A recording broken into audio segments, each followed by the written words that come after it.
Parler just sued Amazon.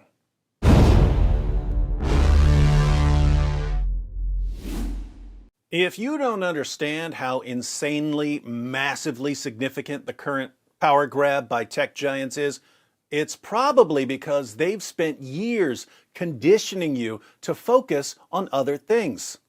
Don't pay attention to the fact that we're seizing more power over what people are allowed to say than anyone else in history has ever had. Instead, focus on something else that we want you to focus on to keep you distracted. Oh, look, some racists.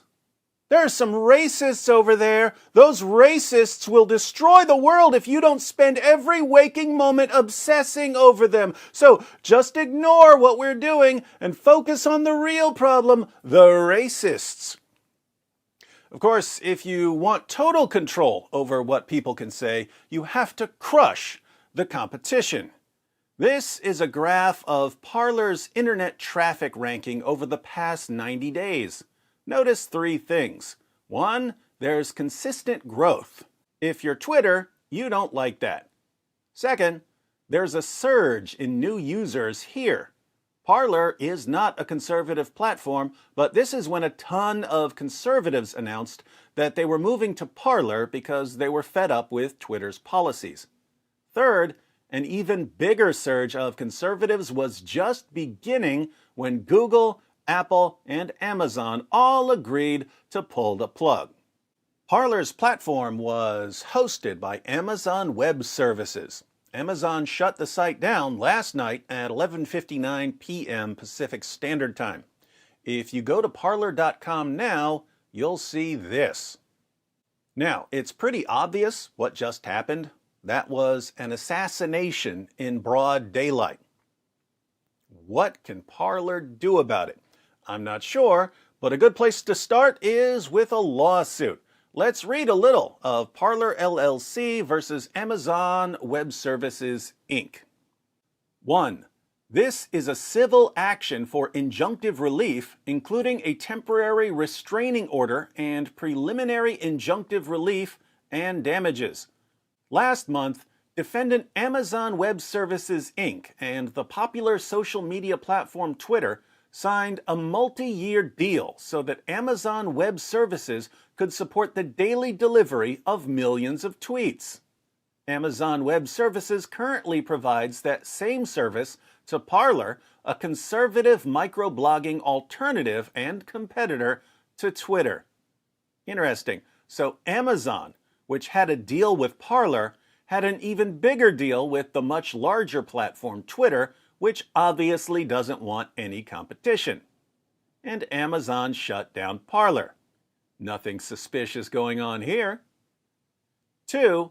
When Twitter announced 2 evenings ago that it was permanently banning President Trump from its platform, conservative users began to flee Twitter en masse for Parler. The exodus was so large that the next day, yesterday, Parler became the #1 free app downloaded from Apple's App Store. We already saw from the traffic ranking that Parler was blowing up. Not surprisingly, the app was blowing up as well. 3. Yet last evening, Amazon Web Services announced that it would suspend Parler's account effective Sunday, January 10th at 11:59 p.m. Pacific Standard Time. And it stated the reason for the suspension was that Amazon Web Services was not confident Parler could properly police its platform regarding content that encourages or incites violence against others. However, Friday night, one of the top trending tweets on Twitter was "Hang Mike Pence." But Amazon Web Services has no plans, nor has it made any threats to suspend Twitter's account.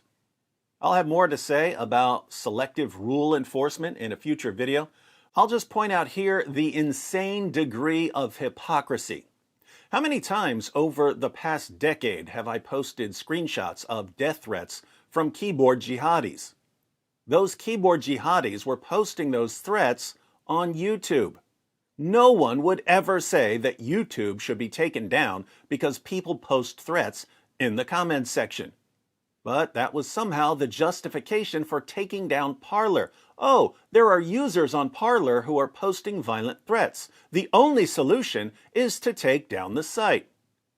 These platforms and service providers all enforce their policies selectively, based on whether they agree with your views or not. 4. Amazon Web Services' decision to effectively terminate Parler's account is apparently motivated by political animus. It is also apparently designed to reduce competition in the microblogging services market to the benefit of Twitter. 5. Thus, Amazon Web Services is violating Section 1 of the Sherman Antitrust Act in combination with defendant Twitter. Amazon Web Services is also breaching its contract with Parler, which requires Amazon Web Services to provide Parler with a 30-day notice before terminating service, rather than the less than 30-hour notice Amazon Web Services actually provided. Wow, if Amazon's contract said that they would provide a 30-day notice of termination and they only gave a day's notice, Amazon might be in trouble here. Finally, Amazon Web Services is committing intentional interference with prospective economic advantage given the millions of users expected to sign up in the near future. 6. This emergency suit seeks a temporary restraining order against defendant Amazon Web Services to prevent it from shutting down Parler's account at the end of today. Doing so is the equivalent of pulling the plug on a hospital patient on life support. It will kill Parler's business at the very time it is set to skyrocket. All right, so there are a few accusations here. There's the claim that Amazon violated the Sherman Antitrust Act. Antitrust laws are basically laws against unfair business practices that eliminate competition. If customers go to you because you have a good product at a fair price, and your competitors go out of business because their product isn't as good or their price is too high, you're fine. But if customers go to you because you've eliminated the competition by getting dirty, you can be sued. Now, Amazon is going to say, look, we only shut the site down because it violated our policies. But the timing here is pretty convenient, isn't it?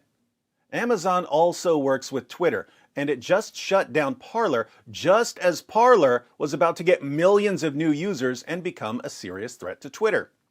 Then there's Amazon's contractual obligation to give Parler a 30-day notice of termination. If Amazon violated its own contract and shut Parler down with only a day's notice when they were required to give 30 days notice, it's clear that the company was in a rush for some reason. What reason could that be? It couldn't be that Parler was about to get millions of new users and that if Amazon gave them 30 days notice, they would have time to transition to another service provider and keep the momentum going, could it?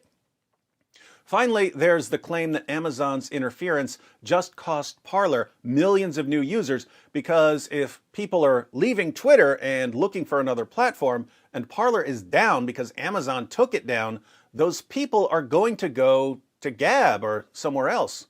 So even if Parler finds another hosting service and the platform is back up in a few days, the damage may already be done. If this damage is the result of Amazon not giving the 30 days notice it was required to give, Amazon would be responsible for the damage. So that's the latest in the tech tyrants' campaign for complete control over the human mind. I don't think the tech tyrants will face any serious resistance from Congress or the Senate or the President for the next few years, but they could face some problems in the courts. They'll probably have to deal with a bunch of antitrust lawsuits until they become so powerful that their trust and safety teams take over the courts. Lawsuits are a small price to pay, however, because conquering the world has never been easy.